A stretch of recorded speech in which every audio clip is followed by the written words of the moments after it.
Hi friends, my name is Chaitanya Patke and welcome back to my YouTube channel. Today's video topic is the most interesting one, or I don't even know why the hell this topic is even relevant. But such is the brains of the selectors in the BCCI and the team management that I have to make this video, and it is absolutely a no-brainer. But it is what it is. Multiple reports have said, and multiple media outlets in India has also said that according to some BCCI sources who failed to reveal themselves. Of course, the nature of this news is very explosive. That's why they didn't quote themselves in the media. They are saying that Virat Kohli will not be considered for the T20 World Cup, which is going to begin from June 1 in the USA as well as the West Indies.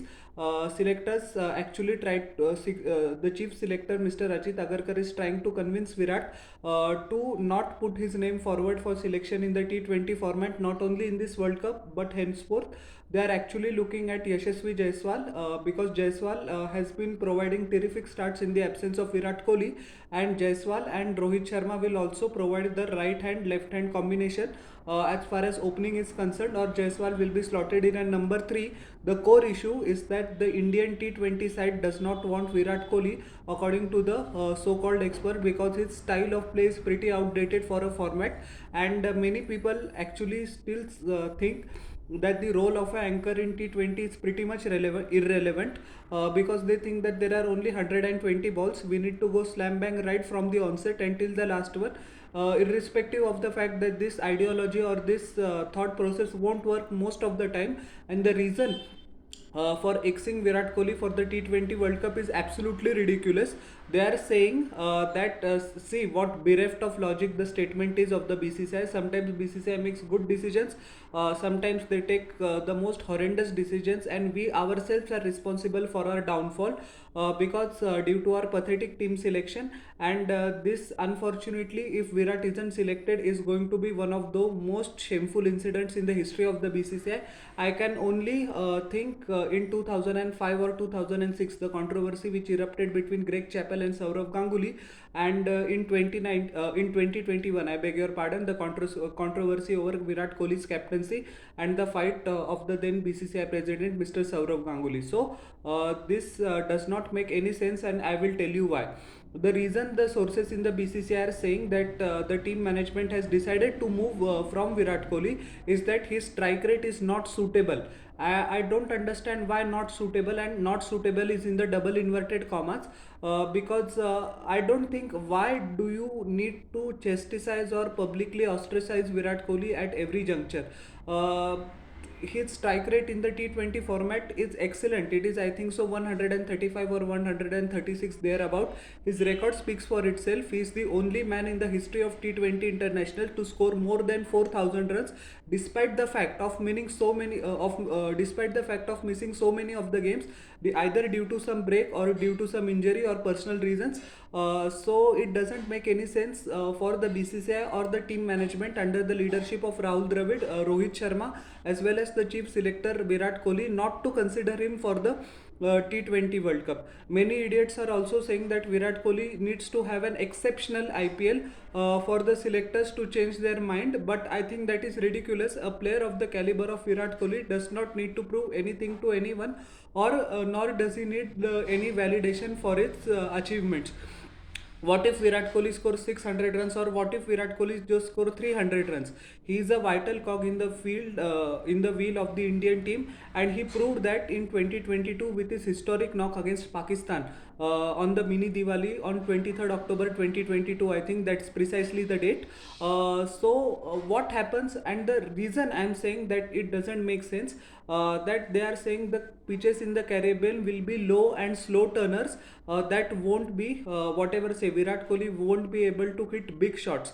I think that is completely ridiculous argument, because my counter argument to this faulty logic is that imagine on this kind of slow and low pitches, if each and every one of our batsmen, starting from our captain Rohit Sharma, Yashasvi Jaiswal, Rinku Singh, Surya Kumar Yadav, KL Rahul if he's selected in the T20 format, or Sanju Samson, they just decide to go slam bang right from the onset, and we get out at 60 or 70 in a World Cup semi-final or World Cup final.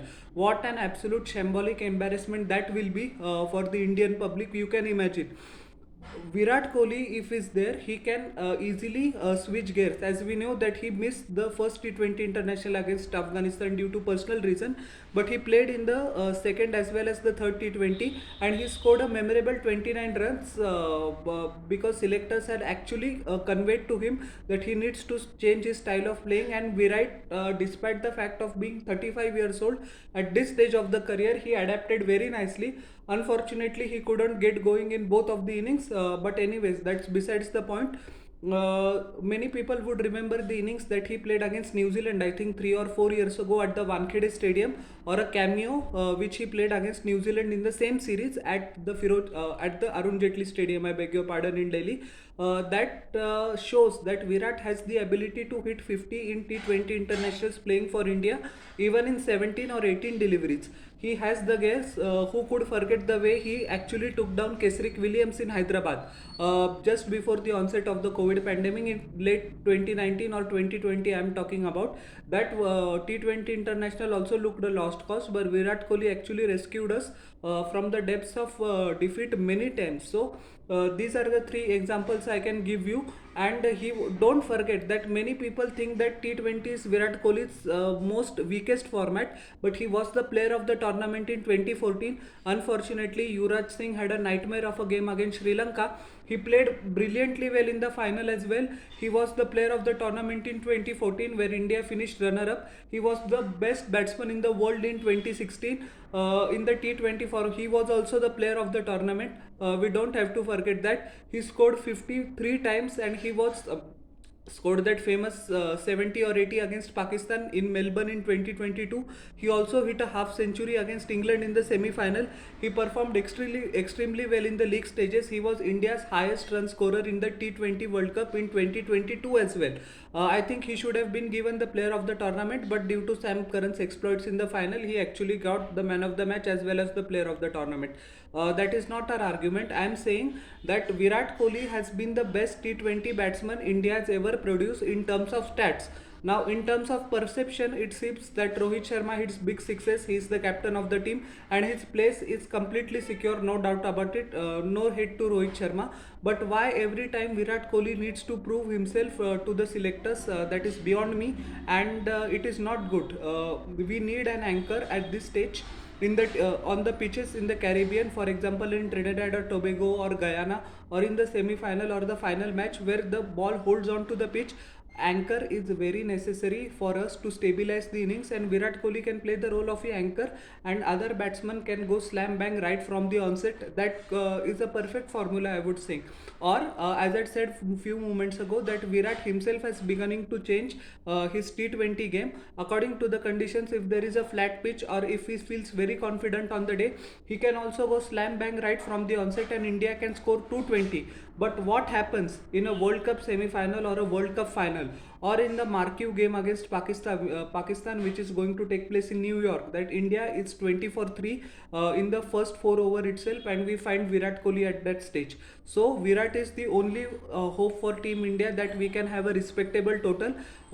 This was precisely the case in 2022 in the Melbourne Cricket Ground against Pakistan.